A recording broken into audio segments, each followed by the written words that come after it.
ఒక simple question. మీరు Telegram open చేసినప్పుడు sure shot call 90% accuracy. Today guaranteed profit. ఈ మెసేజ్ చూసి ఎప్పుడైనా ట్రేడ్ ఎంటర్ అయ్యారా? ప్రాఫిట్ వచ్చిందా లేక లాస్ వచ్చాక సైలెంట్‌గా నెక్స్ట్ కాల్ కోసం వెయిట్ చేశారా? ఈ వీడియోలో నేను చెప్పేది ఒపీనియన్ కాదు. ఇండియాలో 90% ట్రేడర్స్ ఫేస్ చేస్తున్న రియాలిటీ. ఈ వీడియో చివరి వరకు చూస్తే ప్రాఫిట్ ఎవరికొస్తుంది? లాస్ ఎవరికొస్తుంది? మీరు కంప్లీట్‌గా అర్థం చేసుకుంటారు.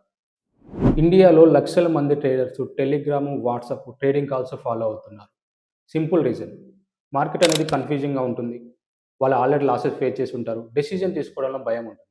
మీరు యూట్యూబ్‌లో స్ట్రాటజీ వీడియోలు చూస్తుంటారు. ట్విట్టర్‌లో ఒపీనియన్ చూసుంటారు. కానీ టెలిగ్రామ్‌లో మాత్రం డైరెక్ట్ కాల్స్. ఇది బై చేయండి, ఇది సెల్ చేయండి, స్టాప్ లాస్ ఇక్కడ పెట్టుకోండి, టార్గెట్‌కి రెడీగా ఉండండి. ట్రేడర్‌కి కంఫర్ట్ వస్తుంది. వాళ్ళు డెసిషన్ తీసుకోవాల్సిన అవసరం ఉండదు. కానీ ఈ కంఫర్టే ట్రేడింగ్‌లో బిగ్గెస్ట్ డేంజర్. మనం హానెస్ట్‌గా మాట్లాడుకుందాం. అసలు ట్రేడర్ కాల్స్ ఎందుకు ఫాలో అవుతాడు? హార్డ్ వర్క్ చేయాలని ఇష్టం లేక కాదు, నాలెడ్జ్ లేక కాదు. Main reason confusion, fear of loss, easy money hope. లాస్ట్‌లో ఉన్న ట్రేడర్ బ్రెయిన్ లాజిక్ ఫాలో అవ్వదు, హోప్‌ని ఫాలో అవుతుంది. అండ్ ఆ టెలిగ్రామ్ కాల్స్ అనేవి ఆ హోప్‌ని ఇస్తాయి. టెలిగ్రామ్ ఛానెల్ ఓపెన్ చేస్తే స్క్రీన్ షాట్స్ ఉంటాయి. Target hit, super call, today's jackpot. కానీ రియాలిటీ ఏంటంటే లేట్ ఎంట్రీ ఉంటుంది, లేట్ ఎగ్జిట్ ఉంటుంది. స్టాప్ లాస్ అనేది క్లారిటీ ఉండదు. చార్జెస్ అండ్ స్లిప్పేజెస్ ఇగ్నోర్ చేస్తారు. చార్ట్‌లో ప్రాఫిట్ లాగా కనిపించే ట్రేడ్ మీ బ్యాంక్ అకౌంట్‌లో లాస్ లాగా మారుతుంది. ఈ గ్యాప్‌ని ఎవరు ఎక్స్‌ప్లెయిన్ చేయరు. ప్రాబ్లమ్స్ కాల్స్ కాదు ఎగ్జిక్యూషన్. కాల్ చెప్పింది బై ఎట్ 100 కానీ ట్రేడర్ ఎంట్రీ ఇచ్చేది 140 పైసా.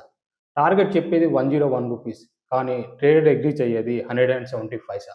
ఇక్కడ మీకు గ్రాస్ ప్రాఫిట్ కనపడుతుంది. కానీ స్లిప్పేజెస్ అండ్ చార్జెస్ పోయాక మీకు నెట్ రిజల్ట్ వచ్చేది 0 ఆర్ లాస్. ఇలా రోజు మల్టిపుల్ ట్రేడ్ చేస్తే ట్రేడర్ పని చేస్తాడు, బ్రోకర్ అనేటోడు ఎర్న్ చేస్తాడు. టెలిగ్రామ్ కాల్స్‌లో బిగ్గెస్ట్ డేంజర్ స్ట్రాటజీ కాదు సైకాలజీ. ఇందులో ఒక సైకిల్ అనేది ఫార్మ్ అవుతుంది. ఫస్ట్ కాల్ అనేది లాస్ వస్తే నెక్స్ట్ కాల్ రికవరీ చేస్తుందని ఆశపడతాడు. నెక్స్ట్ కాల్ కూడా లాస్ వస్తే బిగ్ కాల్ అనేది వస్తుందని వెయిట్ చేస్తాడు.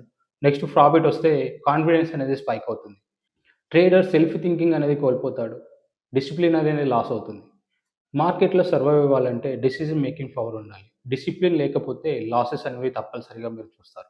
ఇప్పుడు హానెస్ట్ క్వెషన్. కాల్స్ ఇచ్చిన వాడు రిస్క్ తీసుకుంటాడా? నో.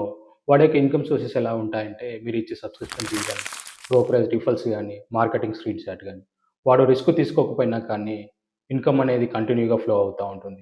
మీరు రిస్క్ తీసుకుంటాడు, వాడు బిజినెస్ చేస్తాడు. ట్రేడర్ ఓన్లీ డూ ట్రేడ్స్ కానీ కాల్స్ ఇచ్చేవాడు బిజినెస్ చేస్తాడు.